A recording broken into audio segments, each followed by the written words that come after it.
One of the most beautiful aspects of Parmarth Niketan is all of the sacred and beautiful stories from the scriptures, from our tradition, that are here in all of these different, what we call junkies.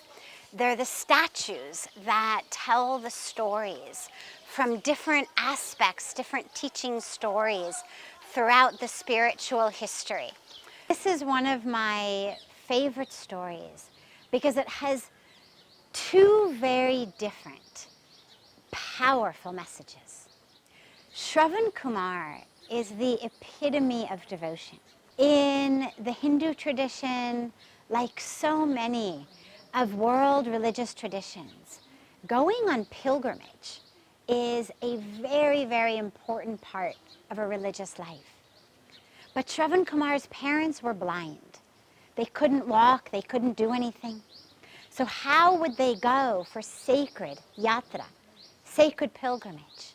So Shravankumar took them, you can see in this beautiful image, he took them on his shoulder, one on each side, carrying them for pilgrimage, showing how that love, how that devotion to the parents really can manifest if you are committed to it. The teaching, though, goes another step. So Shravankumar is taking his parents on pilgrimage, and that becomes the foundation for me, one of the best teachings on karma that we have. Because so many people think, why is it that bad things happen to good people?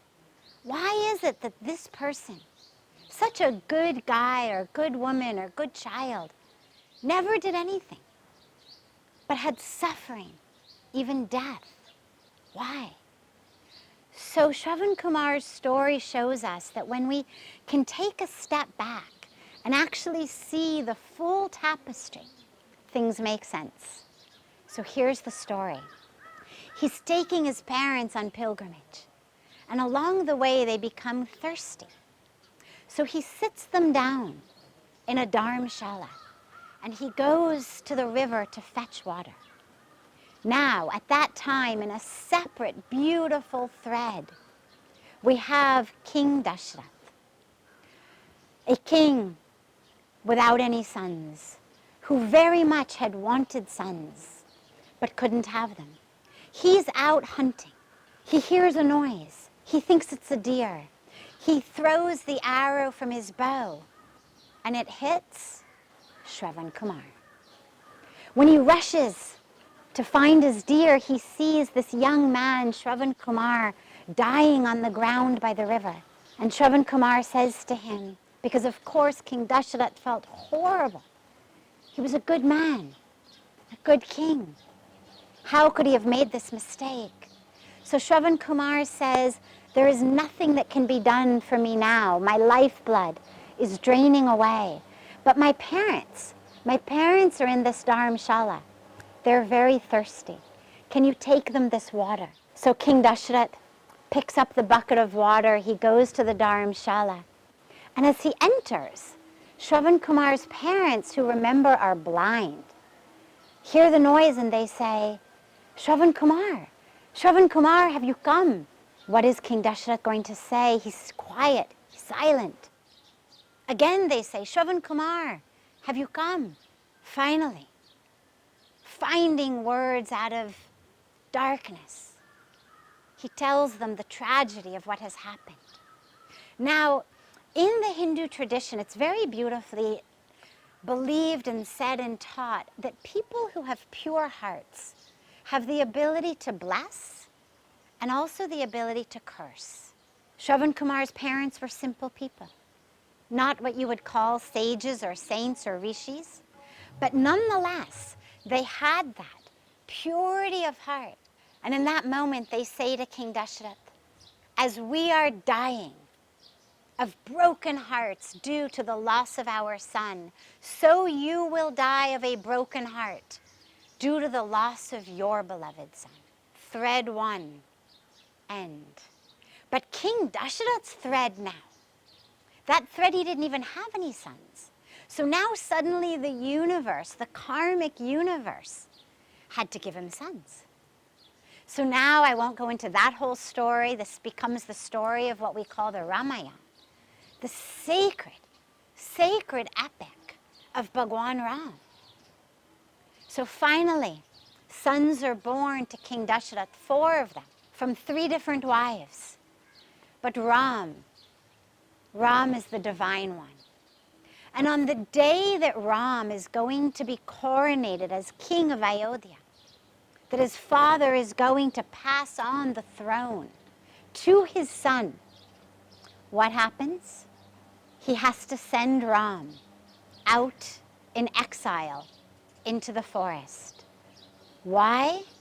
Because of a promise that he had made to one of his wives so long ago. Another karmic thread for 2 boons. What did she ask?